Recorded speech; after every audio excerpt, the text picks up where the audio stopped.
घरी बनवलेले मोतीचूर लाडू दिसतायत ना छान, तर नक्की बनवून बघा. नमस्कार मैत्रिणींनो, माझं स्वयंपाकघर या यूट्यूब चॅनलमध्ये तुम्हा सर्वांचं अगदी मनापासून स्वागत. तर आज आपण मोतीचूर लाडूंची रेसिपी पाहणार आहोत. तुम्हाला जर माझा चॅनल आवडला तर चॅनलला लाईक, शेअर आणि सबस्क्राईब नक्की करा. आणि हो, ही रेसिपी शेवटपर्यंत नक्की बघा. अगदी कमी साहित्यामध्ये, कमी वेळामध्ये आणि काहीही जास्त परिश्रम न घेता मोतीचूर लाडू अगदी कमी वेळामध्ये तयार होतात. त्यामुळे व्हिडिओ शेवटपर्यंत नक्की पहा. चला तर मग आपण रेसिपीला सुरुवात करूयात.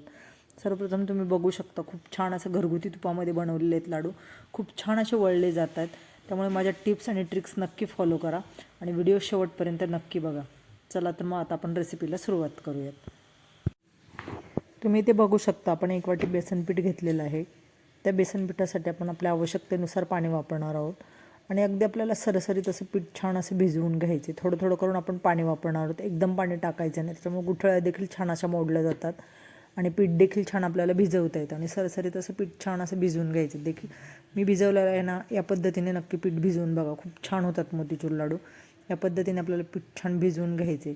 त्यानंतर आता मी इथे गावठी तुपाचा वापर करणार आहे. तुम्ही तेलाचा वापर करून देखील ही बुंदी किंवा भजी तळू शकता. इथे मी गावठी तूप घेतलेलं आहे. गावठी तुपावर आपण ही छान असं बुंदी पाडून घेऊया याची, किंवा भजी काढून घ्यायची आणि ते आपण मिक्सरला फिरवून घेणार आहोत. आता इथं आपलं तूप छान असं तापलेलं आहे.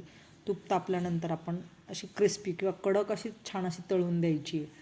जास्त ब्राऊन देखील होऊन द्यायची नाही आणि जास्त कच्ची देखील ठेवायची नाही, याची काळजी आपल्याला इथं घ्यायची. या पद्धतीने आपण सर्व हे बॅटर बनवलेलं आहे. याचे आपण भजी तळून घ्यायची किंवा या पद्धतीने तळून घ्यायचे. इथे मी पोह्यांच्या चमच्याच्या साहाय्यानेच असं गोल गोल फिरून हे काढत आहे. तुम्ही पायपिंग बॅगचा देखील वापर करू शकता आणि हे तळून घेऊ शकता. या पद्धतीने आपल्याला सर्व बॅटर, आपण मिश्रण जे बनवलेलं आहे बेसन पिठाचं, ते सर्व छान असं तळून घ्यायचे. ते तळून झाल्यानंतर आपण हे मिक्सरला असं फिरवून घेणार आहोत. असं जाडसर ठेवायचं, जास्त बारीक देखील करायचं नाही आणि जास्त मोठं देखील ठेवायचं नाही. लाडू जसे दाणेदार असतात त्या पद्धतीने आपल्याला मिक्सरला हे मिश्रण चांगलं असं छान फिरवून घ्यायचं. जास्त बारीक देखील बनवायचं नाही आणि जास्त मोठं देखील ठेवायचं नाही. तुम्ही बघू शकता, या पद्धतीने मी सर्व असं तळून घेतलेलं आहे. आता हे आपण छान असं मिक्सरला फिरवून घ्यायचं आहे. आता हे आपले तळून झालेलं आहे. आता तुम्ही बघू शकता, हे मी मिक्सरला फिरवून घेणार आहे. छान असं दाणेदार फिरवून घ्यायचं आहे. जास्त बारीक करायचं नाही, जास्त मोठं देखील ठेवायचं नाही. मस्तच तुम्ही बघू शकता, खूप छान असं दाणेदार रवाळ असं मिश्रण झालेलं आहे. या पद्धतीने बनवायचं आपल्याला, याची काळजी नक्की घ्या. आता आपलं सगळं असं बॅटर हे हे वाटून झालेलं आहे. आणि त्यानंतर आता आपण पाक बनवणार आहोत. छान असा पाक बनवून घ्यायचा आहे. आता याच्यासाठी मी इथे 1 वाटी साखर घेणार आहे. 1 वाटी साखर, त्याच्यासाठी आपण अर्धी वाटी पाणी घ्यायचे आणि याचा आपण छान असा पाक बनवून घ्यायचा आहे. यामध्ये थोडासा फूड कलर आपण वापरणार आहोत. तुम्ही बघू शकता, 1 वाटी साखरेला मी इथं अर्धी वाटी पाणी घेतलेलं आहे.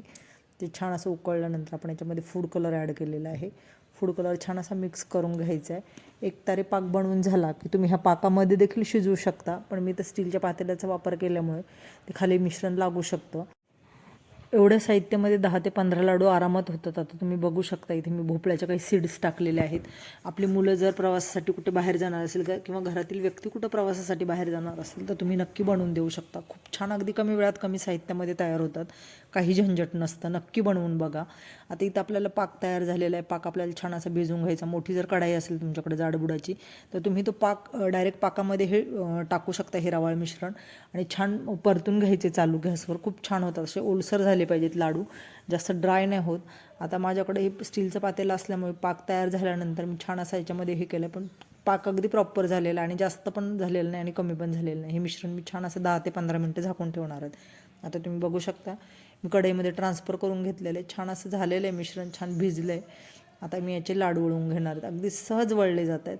खूप छान तुपाचं प्रमाण वगैरे अगदी प्रॉपर झालेलं आहे आणि तुपातच तळल्यामुळं मी थोडंसं त्याच कढईमध्ये, ज्या कढईमध्ये तळलं होतं, थोडंसं तूप राहिलं होतं, त्याच्यातच मी मिश्रण मिक्स केलं आणि ठेवलं. तर तुम्ही बघू शकता किती सहज सहज लाडू वळले जातात. चवीला देखील अप्रतिम होतात. या पद्धतीने नक्की बनवून बघा. माझं चॅनल आवडला तर चॅनलला लाईक, शेअर आणि सबस्क्राईब करायला विसरू नका. खूप छान झालेत ना, तर नक्की करून बघा. चला तर मग भेटूया पुढच्या रेसिपीमध्ये. बाय.